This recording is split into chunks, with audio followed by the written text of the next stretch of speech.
சத்தி அண்ணா இங்க வாடா. வரண்ணா. அண்ணா சொல்லுங்கண்ணா.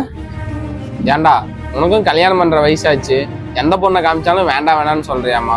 உங்க அப்பா உங்க அம்மா வந்து என்கிட்ட ரொம்ப கஷ்டமா பேசுறாங்கடா.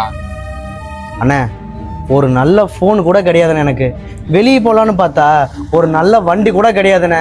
அது கூட ஏண்ணே எனக்கு சொந்த வீடு கூட கிடையாதுண்ணே. நான் இவ்வளவும் கஷ்டப்பட்டுட்டு இருக்கேண்ணே. நான் அந்த பொண்ணை போய் கல்யாணம் பண்ணி கூட்டிகிட்டு வந்தா என் கூட சேர்ந்து அந்த பொண்ணை ரொம்ப கஷ்டப்பட்டுருனேன். அதனால தான் கல்யாணமே வேணான்னு சொல்லிட்டேனே. ஆனால் கண்டிப்பாக கல்யாணம் பண்ணிக்குவேனே. பணம்லாம் நல்லா சம்பாரிச்சு எல்லாம் வந்ததுக்கப்புறம் கல்யாணம் பண்ணிக்குவேன். சத்தி இதெல்லாம் யோசிச்சுன்னு வச்சுக்கவே இங்க பாதி பேத்தி கல்யாணம் ஆகாதுடா. ஏன் எனக்கு கூட கல்யாணம் ஆகாது. நீ சொல்ற இல்ல, இந்த போனு, இந்த வண்டி, இந்த வீடு, இதெல்லாம் வந்து பாத்தீங்கன்னா ஒரு பொருள் தான்டா. எப்ப வேணா நீ சம்பாரிச்சு வாங்கிக்கலாம். ஆனா உண்மையான சொத்து எது தெரியுமா? நல்ல உழைப்பும் நல்ல குணமும் தான்டா உண்மையான சொத்து. டேய், நீ கஷ்டப்பட்டு உழைச்சி முன்னாடி வரலாம் நீ நினைக்கிற. உன்னை கல்யாணம் பண்ணி போற பொண்ணு ரொம்ப கொடுத்து வச்சவடா. உன்னை புரிஞ்சுக்கிற பொண்ணா பார்த்து கல்யாணம் பண்ணிக்காடா. சேர்ந்து உழைங்க, அதுதான் உண்மையான வாழ்க்கை.